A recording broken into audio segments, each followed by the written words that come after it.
We have just a little time. Yeah. I want you to talk about somebody you know and pretty well, somebody, in fact, who's been messaging you pretty much as we speak, and that is the great Maria Corina Machado. Now, when she got the Nobel Prize this year, there are people who said, "Oh, this is a disgrace. It should have gone to Trump." Let's leave aside Trump's eligibility, which I think no one can deny, but let's talk about why Maria Corina Machado does, in fact, deserve the Nobel Prize, and because she is a wonderful person in her own right, an extremely brave person. Let's start by talking about what is the nature of her bravery. Well, Maria Corina went after Hugo Chavez over 20 years ago. From the beginning. From the very beginning. She was an attorney. She wasn't a politician. But she knew that he was going to be very, very bad for Venezuela. She knew it then.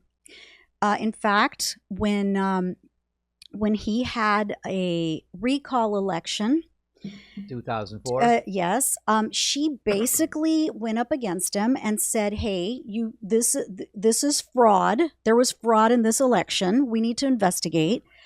And then she was at the crosshairs because she went up against Hugo Chavez. So this woman has been a freedom fighter in Venezuela for over 22 decades, really. Her whole life, she has dedicated her adult life, she's dedicated to the cause of getting Venezuela back again, making it great again, right? And at her own peril, because she's had to go into hiding. She cannot leave the country.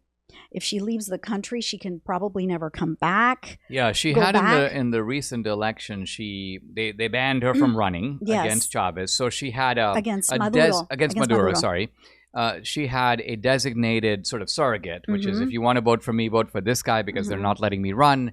Now, they had the election rigged. This is the nature of a dictatorial regime. But interestingly, the designated surrogate fled to Spain. Yeah. He lives in Spain right now. Yeah. But Maria Corina, no. She's still in Venezuela. So she is holding the fort, as they say. Yeah. And she is a rock of strength. Yeah, she is. And by the way, we are trying to get her on the podcast. Yeah, she's going to be on the podcast soon. And I wrote a piece back in 2020 about her. Really good piece, but because the publication is no longer functioning, it kind of disappeared. I'm going to look for it again, and I'm going to see if I can publish it somewhere. But it's a conversation. It's a really great conversation with her about the election in Venezuela, about, the future of Venezuela, a lot of things.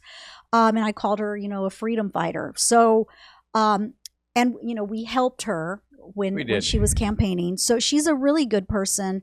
There are factions of the Venezuelan citizens that don't think that she goes far enough. In other words, they want her to be like the equivalent of MAGA, and they say that she's more of the equivalent of a rhino. But to that I say, you can't go from a communist country to MAGA. there has to go. You need to move in stages. Increments, right? And so she would be the one to move, because she is a capitalist, right? And she does believe in freedom, and so all of those things. I mean, she's Catholic, she's conservative, she's capitalist, she's very pro-Trump. In fact, she said to Trump, she dedicated I dedicate my Nobel Prize to you. You deserved it. Extremely gracious, by the way, thing to say. And she's very humble. She is not, it didn't go to her head. Let's put it that way. Well, you and I watched a very interesting scene, which is the very pompous guy from the Nobel Committee calling Maria Corina at night to inform her that she had won the Nobel Prize. And she was so overwhelmed that this guy burst into tears. The Swedish guy. Yeah. I mean, this is like a Bjorn Borg bursting into tears. And you and I were very overwhelmed because it was so out of character. Yeah, and to be fair, a lot of people, a lot of MAGAs that followed Trump, that loved Trump, were like, no, he should have gotten it. Well, the criteria, I believe, stopped on January of 2025 before Trump did any of these other things. So I think the real test to see if Trump gets it or not is in 2026. I see what you mean. You're saying that, I see. Yes. You're saying that they have a certain period, and they Yes. review who has done the most to advance peace and the principles adjacent to peace in this bracket of time. That's right. So I if see. if they don't give it to him in 2026, we know that it's deliberate. Yeah. Because he does deserve it, right? But Yeah. but I mean, I don't yeah. think Trump's achievement is on trial. It's actually the Nobel Prize that's on trial, yeah, right? Yeah. Well, I mean, we know that if they gave it to somebody like Obama, What does that tell you? ay. Yeah, it reminds me of there's a kind of a scene, kind of a funny scene where you have this guy, he's looking at the Mona Lisa, and you can tell he's really baffled by this painting, and he's screwing up his face, and he's turning his head, and he's looking at it from the ground. And finally, the curator comes up and goes, because he's looking like, is this really a painting?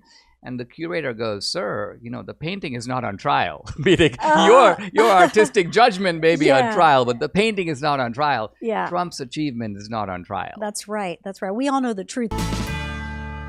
Guys, when I first came to America around 1980, I had a mere $500 in my pocket. Now, if I had been super frugal and not spent a penny of that money, what do you think it would be worth now? What could it actually buy today compared to what it could buy in 1980? Answer, less than $130. Why is that? Because the U.S. government, through the Fed, is constantly printing money. Now, when the government prints money, you got more money chasing the same amount of goods and services.